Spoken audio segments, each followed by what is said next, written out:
Urretxuko Juan de Lizarazu aretoan, Bizente Iriondo artistaren El tiempo latente erakusketa dago ikusgai. Egilearen sormen bilakaera aztertzen duten 32 lan biltzen dituena.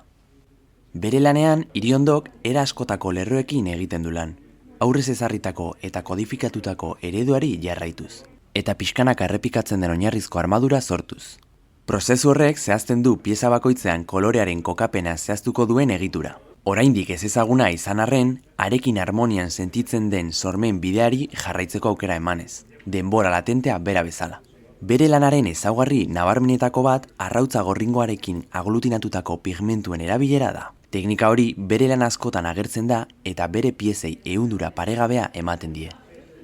Bizente Iriondok aurreiritzirik gabe eskaintzen dio erakusketa hau ikusleari, sormen zikloaren funtsezko parte izatera gonbidatuz. Etorri Juan de Lizarazu honetara.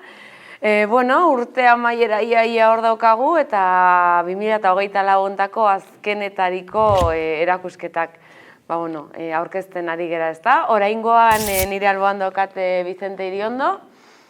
Oraingoan artista modura komentatzen gendun aurreko batean, ikusle modura etorri zala edo lagun modura ere bai. Ikusle eta laguna ere bai.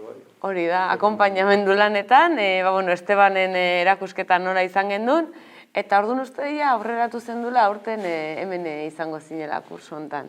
Gure aldetik eskertu, gonbidapen hori jaso izana, eta besterik gabe aurkeztu, orain ikusiko dezuten Bizenteren lan hau, desberdina, polita, ez dakit beak esplikatuko dizue gehiago lanaren inguruan.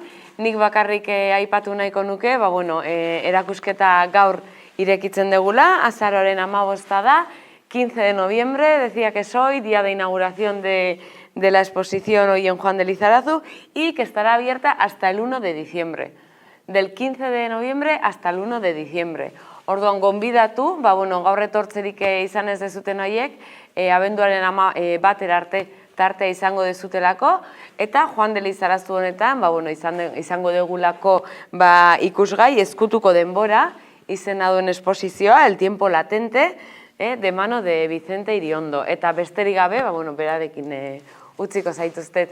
Nire partez, bakarrik eskartzea Urretxuko udalai, bereziki Irenei, lagun eta arreta handia eman digurako, baita niri eta alabiari tamen montajian ibilikinean, eta Aitor Etxeberriai, Mendaroko pintor eta artista ona gonbidatzea gaitik, eskerrak, eta gero etorri zareten guztioi etortzearen. Eta pinturan asuntuan, azalpenak eta ematia ez da bate derreza.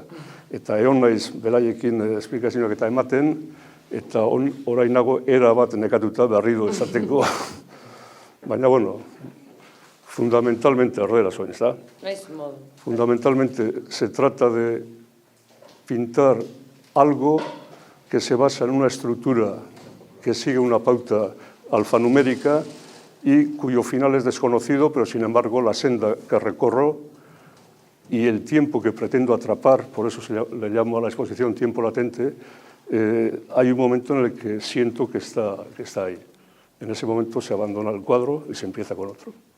Y esto es así de sencillo y así de oscuro la explicación que puedo dar sobre las obras. Luego el tema de color y composición, pues es una cuestión técnica. Es como hacer una composición musical con una tonalidad mayor, menor o con una tonalidad cromática, como sea.